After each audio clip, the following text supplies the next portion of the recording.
বিতৰ্কত সোমাই পৰিছে অসম সন্তান ৰিয়ান পৰাগ এই ফটোখন পিছফালে যিখন ফটো দেখিছে য'ত ৰিয়ান পৰাগে ই-সিগাৰেট সেৱন কৰি থকা দেখা পোৱা গৈছে এই দৃশ্যাংশ সোশ্যাল মিডিয়াত ভাইৰাল হোৱাৰ পাছতে কিন্তু এতিয়া বিতৰ্কত ৰিয়ান পৰাগ আইপিএলৰ যিসকল কেমেৰা পাৰ্চন আছিল তাত কালি দিনটো যিখন পঞ্জাৱ আৰু ৰাজস্থানৰ মাজত খেল চলি আছিল 16 নম্বৰ অভাৰটোত যি ড্ৰেছিং ৰুমত যিটো দৃশ্য দেখা পোৱা গ'ল য'ত জয়ছোৱালে আৰু এজন প্লেয়াৰে কথা পাতিছে আৰু তাৰ পিছফালে বহি থকা অৱস্থাত ৰিয়ান পৰাগৰ মুখত এটা ই-সিগাৰেট দেখা পোৱা গৈছিল যেটো সেৱন কৰি থকা দৃশ্য কেমেৰাত বন্দী হৈছিল আৰু তাৰ পাছতে এতিয়া বিতৰ্কত সোমাই পৰিছে ৰাজস্থান ৰয়েলছৰ কেপ্টেইন তথা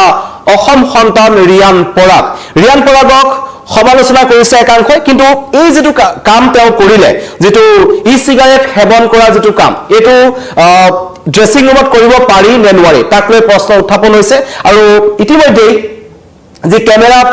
ৰিয়ানে ড্ৰেছিং ৰুমত ই-সিগাৰেট সেৱন কৰাৰ দৃশ্য আবদ্ধ হ'ল তাৰ পাছত কিন্তু ক্ৰিকেটাৰ গৰাকীৰ এই কাণ্ডক লৈ বিশেষকৈ সচেতন মহলৰ মাজত প্ৰতিক্ৰিয়া হৈছে কম বয়সীয়া এজন ক্ৰিকেটাৰ আৰু এনেকুৱা ধৰণে ভেপিং কৰি থকা অৱস্থাত তেখেতক যি ধৰা পৰিছে বা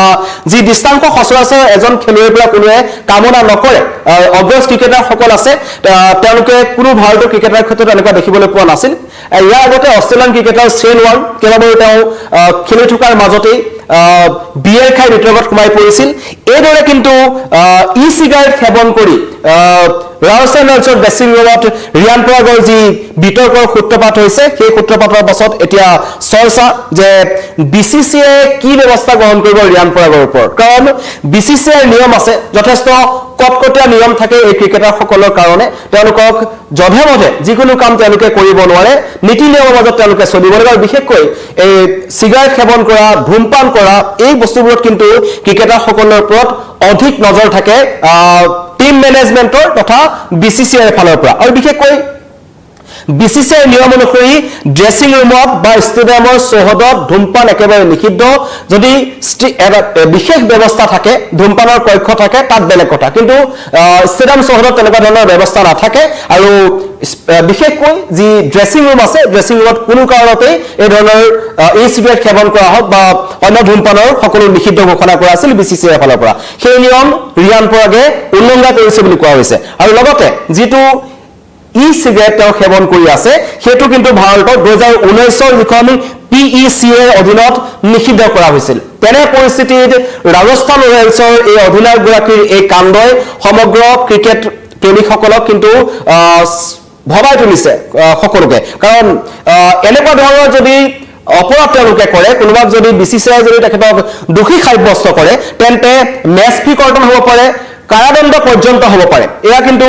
ৰিয়ান পৰাগৰ কাৰণে কৰবাত নহয় কৰবাত কাৰণ এবাৰ গোটেই সিজনটোত ৰিয়ান পৰাগে বেটে বলেতে উজ্বলাই উঠিব পৰা নাই কিন্তু তেওঁ দলটোক সন্মুখৰ পৰা নেতৃত্ব দিছে কালি পঞ্জাৱ কিংছ যিটো টিমক কোনে হৰাব পৰা নাছিল সেই দলটোক ৰিয়ান বাহিনীয়ে পৰাস্ত কৰিলে কিন্তু সেই পৰাস্ত কৰাৰ পাছতেই এই বিতৰ্কই কিন্তু এতিয়া সকলোকে চিন্তাত পেলাইছে ৰাষ্ট্ৰীয় মাধ্যমত ৰিয়ান তীব্ৰ সমালোচনাৰ সন্মুখীন হৈছে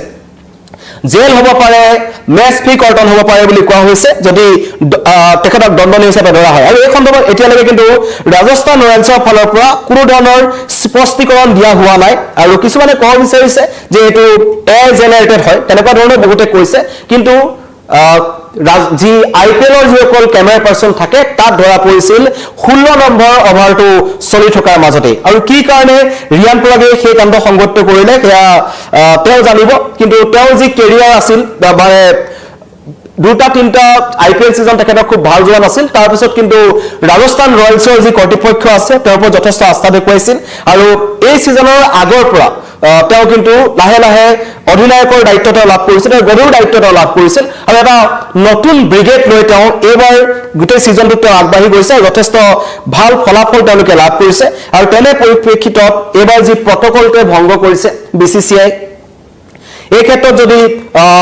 শাস্তি দিয়া হয় তেন্তে ৰিয়ানৰ ক্ষেত্ৰত যদি প্ৰযোজ্য হয় তেন্তে কিন্তু ৰিয়ান বিপদত পৰিব সেয়া নিশ্চিত উল্লেখ যে ইয়াৰ আগতো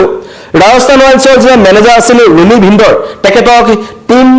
ডাগ আউটত মোবাইল ফোন ব্যৱহাৰৰ কাৰণে তেখেতক কিন্তু BCCI জাননী জাৰি কৰিছিল কাৰণ দৰ্শাই আৰু লগতে তেখেতক PMOA প্ৰটকল উলংঘা কৰিছিল সেইকাৰণে বৰ্ডে তেওঁক $1 লাখ জৰিমনা তেখেতক বিহিছিল আৰু এইবাৰ ৰিয়ান পৰাগৰ ক্ষেত্ৰত কি ব্যৱস্থা গ্ৰহণ কৰে হেয়া কিন্তু লক্ষণীয় হ'ব মই পুনৰবাৰ জনাইছো যেসকল ক্ৰিকেট প্ৰেমী আছে আৰু যেসকল IPL চাই আছে তেওঁলোকে এই কথাটো বেছি ভালকৈ জানিব যে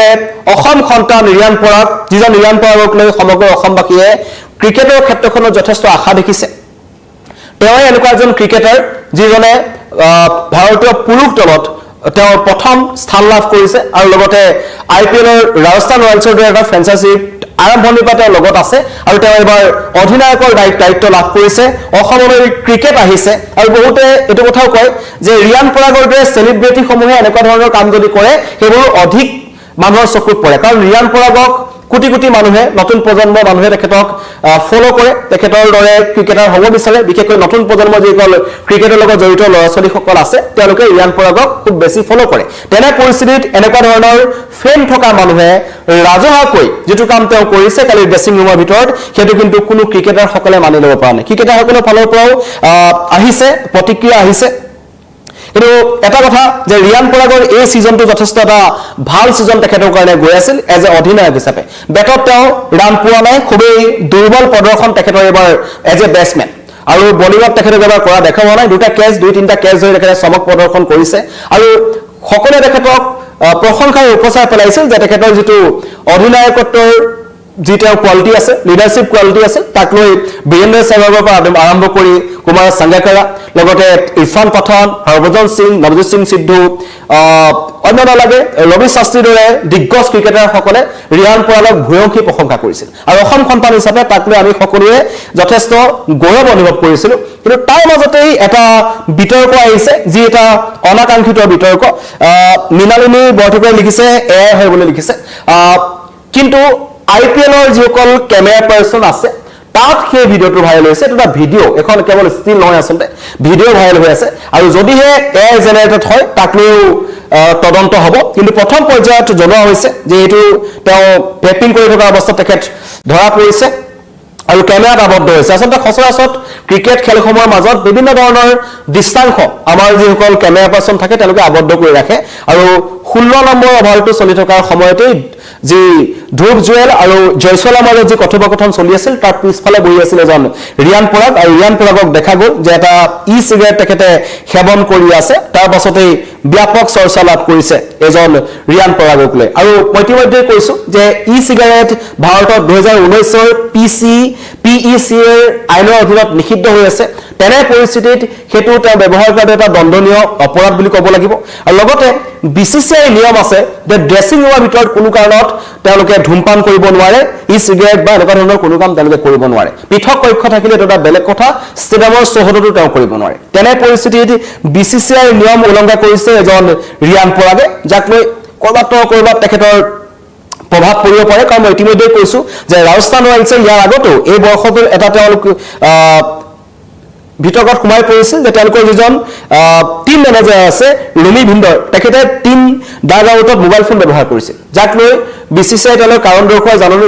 জাৰি কৰিছিল লগতে জৰিমনা বিহিছিল আৰু ৰিয়ান পৰাগে যেটো কাম কৰিছে এটো যদি চাবলৈ যায় BCCI ফালৰ পৰা জৰিমনা হ'ব পাৰে মেচ ফি কৰ্তন হ'ব পাৰে লগতে কাৰাদণ্ড পৰ্যন্ত হ'ব পাৰে আৰু এতিয়ালৈকে যি ৰাজস্থান ৰয়েলছ আছে তেওঁলোকৰ কৰ্তৃপক্ষৰ ফালৰ পৰা স্পষ্ট কৰা নাই এটো কি ঘটনা সংঘটিত হৈছে ৰিয়ান পৰাগৰ ফালৰ পৰা কিন্তু এতিয়ালৈকে এই খণ্ডত কোনো ধৰণৰ স্পষ্টীকৰণ অহা নাই কিন্তু এটা কথা সত্য যে এই ঘটনাই কৰবাত ৰিয়ান পৰাগৰ এই বছৰটোৰ যি সামগ্ৰিক তেখেতৰ উত্থান তাত কিন্তু কৰবাত প্ৰভাৱ পেলাইছে ধন্যবাদ